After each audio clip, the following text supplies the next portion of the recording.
This podcast is about answering your questions. Questions about SEO, questions about AI, how AI is changing SEO, and what you should do about it as a business owner. To send in questions of your own, visit meredithhusband.com/podcast. Meredith, yes. Would you do the honors, please? We have a question from a listener. Yes. My question is about the data I'm seeing on Google Search Console. My impressions are rising, but my average ranking has remained the same. Will the ranking improve over time as impressions increase, or are there other things I need to do to rise to page 1? And I'm actually really glad somebody asked this, because that is exactly what you want to see. Oh. Like that's perfect. I tell students, like, this is what we want to go for. And I will explain why that is. First, if you're not familiar with what this person is talking about in Google Search Console, when you log into Google Search Console and you look at your website performance, you're going to see a chart. And the chart is it's a line chart. So over time, it's going to look like it's, going up and down.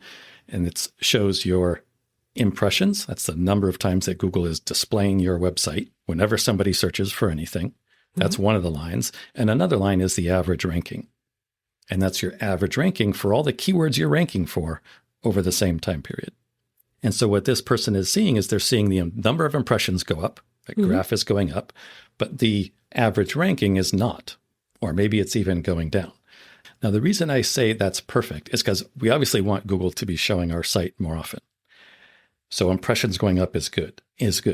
Now, the fact that rankings are not going up, remember what I just said, it's your average ranking over all of your keywords that are ranking. So let's say you have a bunch of keywords ranking and they're all pretty good. Let's say you have 10 keywords ranking and they're all in the top 20 positions. Okay, so your average ranking is, let's just say, for example, number 10. Now, let's say you have some additional keywords start to rank. Okay, but as keywords are going to come into the top 100 positions, and they're going to be at like position 80 or 90 or 70. They're going to be towards the bottom. Now, what does that do to your average keyword ranking? It makes it go down. So for that reason, I say to people, never use the average keyword ranking unless you are looking at a single keyword or a keyword in a couple variations that you want to see how the ranking for that keyword is trending over time. Otherwise, if you're doing the right thing, it's going to look bad, is what I'm saying. Like, it's very common if all of a sudden your impressions jump up at the same time your average ranking is going to go down, and vice versa. So if you're looking at your average rankings and all of a sudden you see a jump, you think, oh, that's really great. But what might have happened is you just had a bunch of keywords ranked in positions 50 through 100, and they fell out of the top 100. They're no longer being ranked. And that would, on the flip side, make it look like your average ranking is going up when it's not. So that's perfect. And yes, as long as you are continuing to see an improvement in impressions, your rankings, your traffic, your leads are going to follow. I don't think I have ever seen a situation where a website has impressions improving over time and it doesn't end up, where good things are happening. You're going to get more leads from that website. So yes, stick with it. Whatever you're doing, I would say you're doing a good job. So the next question is actually something that you had asked, and I think you got it from one of your online groups. You asked earlier. I'm going to refresh your memory just in case. Me, Meredith? Yes. Yeah. Okay. So you asked, just out of the blue, we were doing something, and you said, are keywords still important for blogs? Yes. And I was like, that was a very odd question, just come out of left field.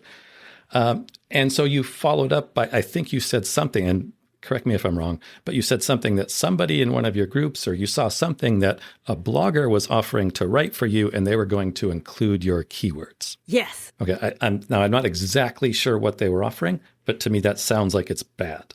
Okay. And I'm going to tell you why. And then you tell me if I'm on the right track or not. What typically happens is people hear you need to blog for SEO. And you need to include your keywords, right? That's pretty common advice you hear. And what people take that to mean is, if, let's say, your main keyword is children's photography, you need to then blog about children's photography. That's the pretty common misconception. What that does is that leads to, you're going to end up cannibalizing your own rankings. It's really bad. because the more you do it, and this is something else where if you're looking at Google Search Console, if you start doing it, you're going to see indications that it's working when it's really making the situation worse. So let's say you put up a blog about children's photography, and then you see it rank all of a sudden. You think, oh, that's great. I should do more of that.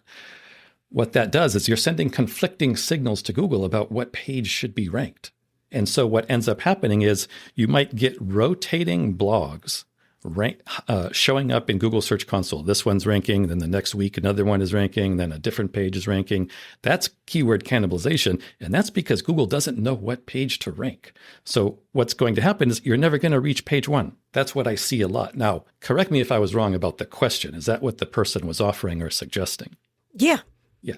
Okay. That's what I had assumed. The reason that your very initial question, are keywords important for blogs? The reason that piqued my interest is that, well, it was a question about SEO, number one. That piqued my interest.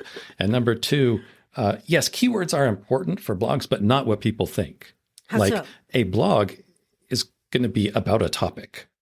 Okay, that topic is going to have a keyword, but it's a keyword specific to that topic. You're usually answering some sort of question in a blog, I hope. Mm-hmm. If it's resourceful, might not be phrased as a question, but essentially you're providing some sort of answer. Yeah.